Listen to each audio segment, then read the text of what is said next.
Welcome back to the shop, guys. So today I'm going to be working on fabricating some adjustable rear lateral links for my Subaru rally car that I've got. Now, if you're not exactly familiar with lateral links on a Subaru, those are the rear trailing arms that attach from the cross member to the rear knuckles. And these are the actual stock ones that come on an RS or base model Impreza. As you can see, they look like a taco, extremely weak, and they definitely don't work very well. Obviously you saw though on my car that I do have some different looking ones that are actually round and look a little bit stronger. Those are from a JDM WRX. So this should help make the rear end feel a lot less shifty and have a lot less give under hard cornering and trying to break the rear end loose. Now, how I'm actually going to make that possible is by using these. So these are rod ends or heim joints, spherical bushings, whatever you want to call them. They have multiple different names. So I have one that is right hand thread, one is left hand thread. So that way, when they're mounted together with a tube in the middle, as you spin the tube, it is either going to get longer or it's going to get shorter and come together. Now I ordered 8 of these. I got them from Rough Stuff Specialties. They are rated for much more than they need to be. Now with that, you kind of get some disadvantages as well because you have a beefier lateral link. It's going to be less likely to bend, which is therefore going to make other things more susceptible to bending or breaking. And because of that, I didn't go too overkill with it because I didn't want it to just be crazy to where the lateral links are not going to bend at all, because it'd be easier to throw on a new lateral link than it would be to throw on a whole new rear subframe, because that is a much more in-depth and requires a lot more work to do. Whereas a lateral link, I can literally throw 2 old ones on or 2 new ones on in just a few minutes and just kind of eyeball tow and get this thing back on the road. And this large section of tube that I'm holding right here is going to be the main body that I'm going to be using for each of these lateral links. So I purchased a 20-foot long section of 1-inch DOM with 120 wall tubes. So that means these fit inside of there perfectly because they're exactly 0.75 inch in diameter, and the inside of this is 0.76. So it has just a little bit of wiggle room with a clearance right there. But it's not a big deal, and we'll be able to weld that up. But that is enough talking about it. Day's wasting away. I got to get started. So first thing that we have to do is make like a jig slash fixture for this.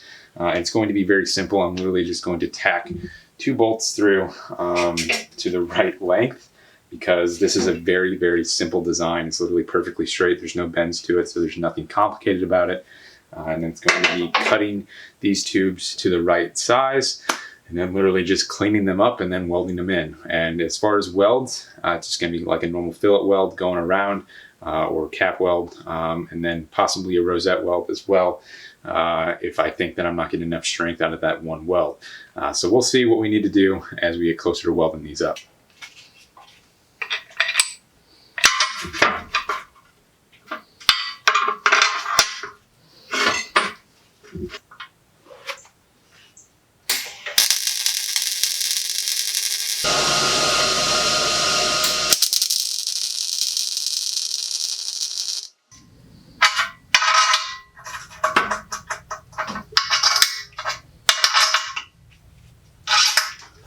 Now we have our fixture set up for the lateral links, and now I just kind of like threaded them out just a little bit, probably honestly like 1/8 of an inch, and that's it, just so they can go a little bit shorter. Not that they would ever need to, but they can, and I do have that ability to if I want to later on in the future.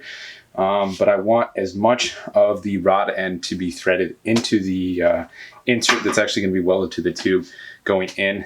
That way, once I actually start to extend it and I thread it out, it's not going to have too much sticking out. So it's not going to be much more than this, maybe 1/4 of an inch. That's it on both sides, or 1/8 of an inch on both sides. That way the rod end isn't like sticking out like 1 inch with only like 1/2 inch of threads actually being engaged into this bung that's going to be welded into the DOM tube. Now I'm just going to take a measurement from the sleeve insert that's actually going to go into the DOM from the very end where the hex begins to the start of the other one.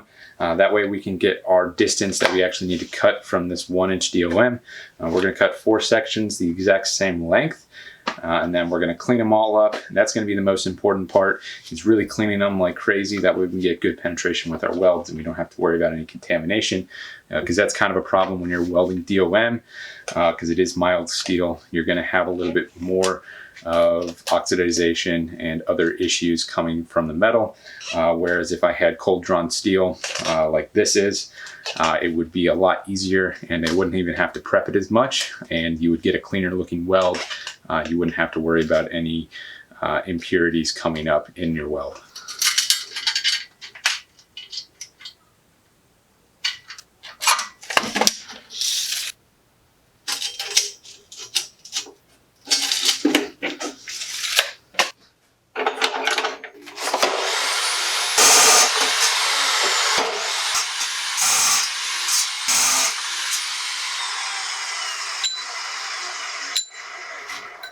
All 4 tubes have been cut out and they are pretty dang close. They're off a little bit.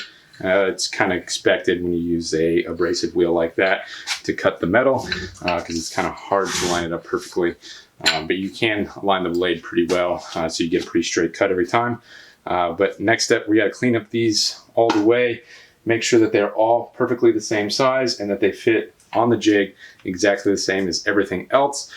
Before we move forward, and then we'll do the final cleanup after that and get them ready for welding.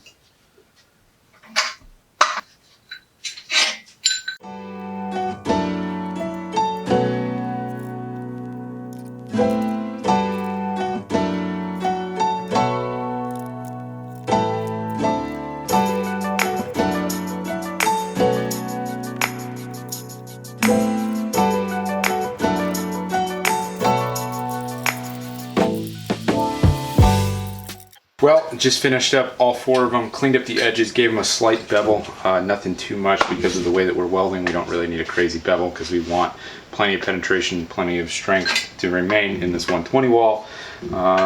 So I am going to do a rosette weld on them. So I'm just going to drill 1 hole in each end so that I can do pretty much a spot weld. So rosette weld is kind of like a spot weld. You put a hole in it, and then you are just literally going to fill that in. So like with this cylinder going in, on this sleeve going in, there's going to be a hole right here, and then you're just going to fill that full of weld. And it's going to add a little bit more strength to it, and that way it doesn't rely on just that crown that you're actually filling in. So now we can actually see like an explanation of why you need like a left and a right-handed thread when you do something like this to actually maintain adjustability.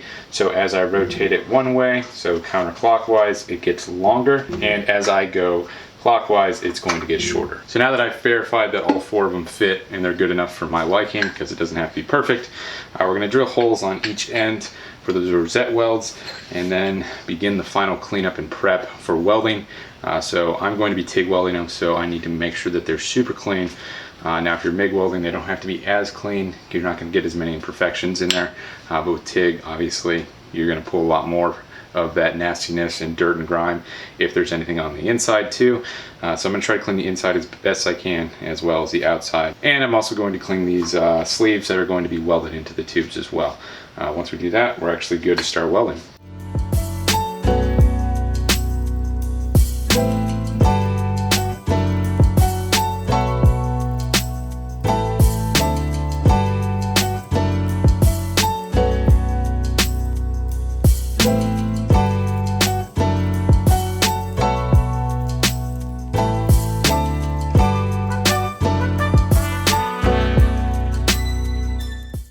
Well, I'm a mess. It's crazy hot out and it's not much fun to fabricate or do anything in the garage when it's hot out. But we're almost done. Finished cleaning these up, so I cleaned the inside and ran like a wire brush in there. And you could run like a Dremel or something in there if you really want to clean it up with like an abrasive wheel or something on it. I didn't really care that much. It'll be fine for what I'm doing. Cleaned my rods and all that. Should be good. Set up the welder. Should be good to start. So these are pretty small because it's only about an inch. I'm not the best at welding because it is out of position. So I'm only going to be moving about 1/4 of an inch to 1/2 an inch each pass. Let it cool, try not to get too much heat in there, and then do another one. And I also don't want to get too much heat into this, so it's pretty much going to be tacked into place, get it good. And then once it's tacked and everything, pull out the spherical bushing so I don't ruin that. I don't want to get too much heat into that, and you don't want to leave it threaded together because the threads will expand and contract at different rates because one part's actually getting welded, the other one isn't, so there's more heat into the one that's actually being welded. So make sure you separate those pieces after you tack them together.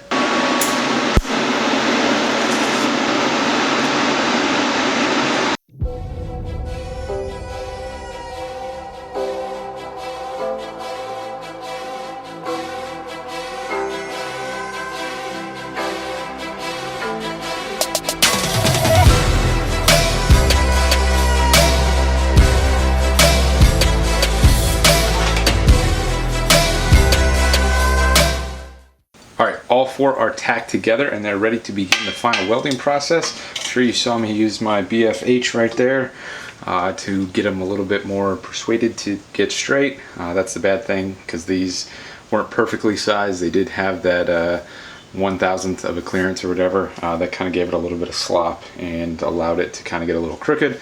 But we managed to straighten them out. They're pretty stinking straight and they have no problem moving back and forth as you tighten or loosen them.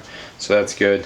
So now we're ready to start welding, and I'm just going to move small increments, like I was saying, probably like 1/4 inch to 1/2 inch at a time, because I'm not good at out of position TIG welding, especially when it's this small. So that's the plan. Go nice and slow. It'll probably take a while. I'll probably dip a little too many times because, like I said, not the best. But I'm going to knock these out real quick so I can finally go take a break and eat dinner.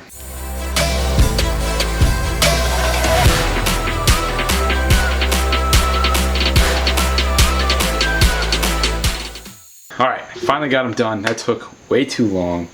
Some of them came out decent looking, but I'm not going to lie and say that I'm the best welder. I'm still a work in progress with getting pretty welds, but I'm sure that these are plenty strong enough.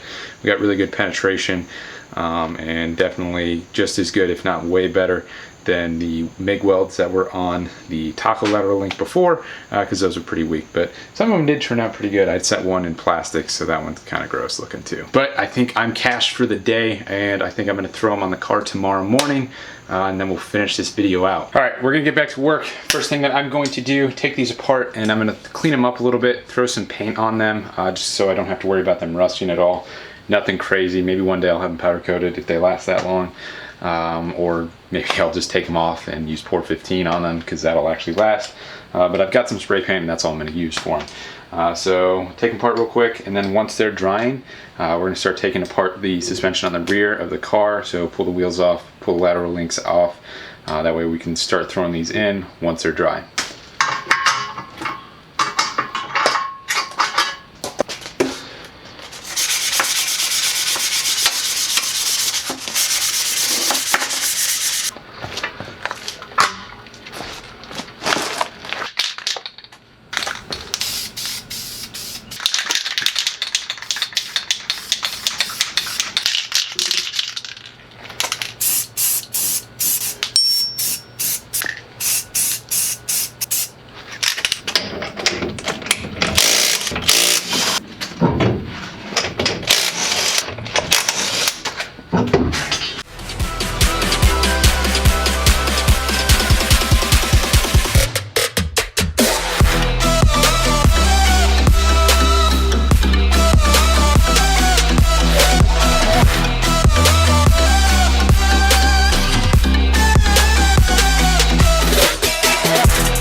Well, it's been a few days since I painted these things. I hit it with some etching primer first, with a couple coats, let it cure, and then I hit it with a few coats of this obnoxious green paint. Probably not going to be the most hardy, but it's better than leaving these exposed and letting them rust. Maybe eventually, if I like these, I'll get them powder coated, so it's actually like a hardy texture. So now I'm just going to go through, make sure that they're all set to the same exact length, and I'm just going to do that by literally turning it until it can't turn anymore on the jig or fixture. And once we get all four symmetrical, then we can throw them on the car and we can begin the alignment process. So I want to get them all perfectly even with each other at least before I throw them on there. That way the alignment process should be a little bit easier, because then I should only have to adjust like the rearmost lateral links to get the toe either in or out depending on what I need. I am going to run a little bit of toe in to try to give me a little bit more high-speed stability with this. And I am going to be welding some stuff onto my subframe to help lock down, because the hole is slotted for the rear lateral links, because that's how you used to adjust toe, but that would slip, so I don't want to do that. So I'm going to be welding some thick washers to that to try to limit the amount of that moving back and forth.